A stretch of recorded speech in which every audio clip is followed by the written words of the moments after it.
Hello guys, तर माझ्या नवीन व्हिडिओमध्ये तुमचं पुन्हा एकदा स्वागत आहे। तर आज आपण बनवणार आहोत या सीझनचं पहिलं शेवलांचं आंबट। तर सर्वप्रथम आपण शेवलं साफ करून घेणार आहोत। तर साफ करण्या अगोदर आपण हाताला तेल लावून घेणार आहोत, कारण हाताला तेल लावलं नाही तर आपल्या हातांना खाज सुटते, म्हणून सर्वप्रथम आपण हाताला तेल लावून घेऊया।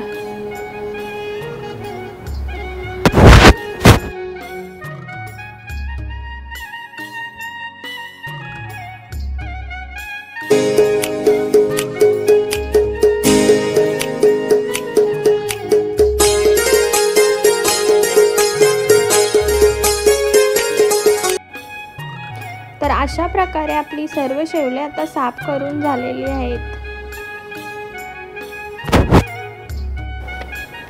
तर सर्वप्रथम आपण साफ करून घेतलेली शेवलं बारीक चिरून घेणार आहोत। जर तुमच्याकडे शेवलांची भाजी करत असेल किंवा भेटत असेल तर मला कमेंटमध्ये सांगा।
तर आता आपण कांदा, टोमॅटो, मिरची बारीक चिरून घेणार आहोत। तर आता आपलं सर्व साहित्य चिरून झालेलं आहे। तर आपण कुकरमध्ये 1 तांब्या पाणी टाकून घेतलेलं आहे। त्यात बोंड्याचा पाला, चिरलेली शेवलं, कच्चा आंबा, आंब्याची आमखडी टाकून घेणार आहोत। जर शेवलं उकडून नाही घेतली तर ती घशाला खवखव करू शकतात, म्हणून आपण ती उकडून घ्यायची।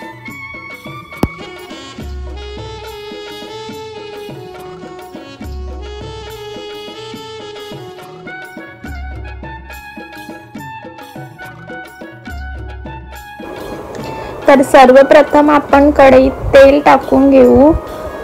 त्यात आपण हिंग, जिरं, राई टाकून घेणार आहोत। त्यानंतर बारीक चिरलेला कांदा, मिरची टाकून घेऊ।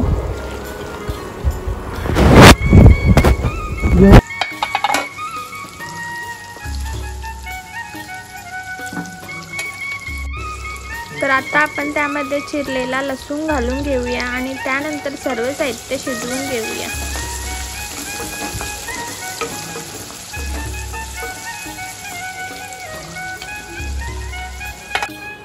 आता आपली शेवलं उकडून झालेले आहे। त्यामधून आपण बोंड्याचा पाला बाजूला करून घेणार आहोत। तर आपला कांदा, मिरची, लसूण आता शिजून झालेला आहे। त्यामध्ये आपण आता बारीक चिरलेला टोमॅटो घालून घेणार आहोत आणि सर्व साहित्य एकदा परतून घेणार आहोत।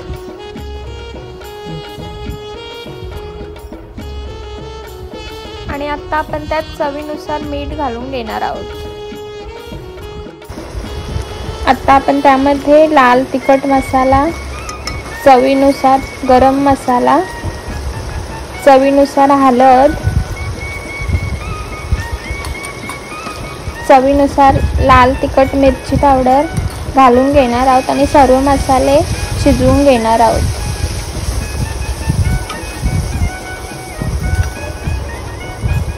आपण आता त्यामध्ये खोबऱ्याचं वाटण घालून घेणार आहोत आणि एकदा सर्व साहित्य मिक्स करून घेणार आहोत।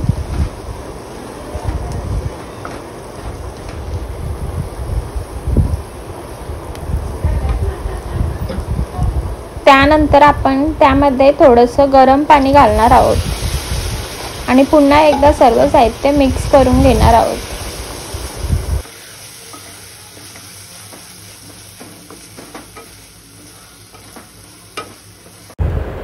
आता आपले सर्व मसाले शिजून झालेले आहेत। त्यामध्ये आपण सांडगे घालणार आहोत। सांडगे ऑप्शनल आहे, तुमच्याकडे असतील तर तुम्ही टाकू शकता, नाहीतर नाही टाकले तरी जमतील। आणि पुन्हा एकदा सर्व साहित्य मिक्स करून घेऊया। त्यामध्ये आपण आता उकडलेली शेवलं घालून घेणार आहोत आणि पुन्हा एकदा सर्व मिक्स करून घेणार आहोत।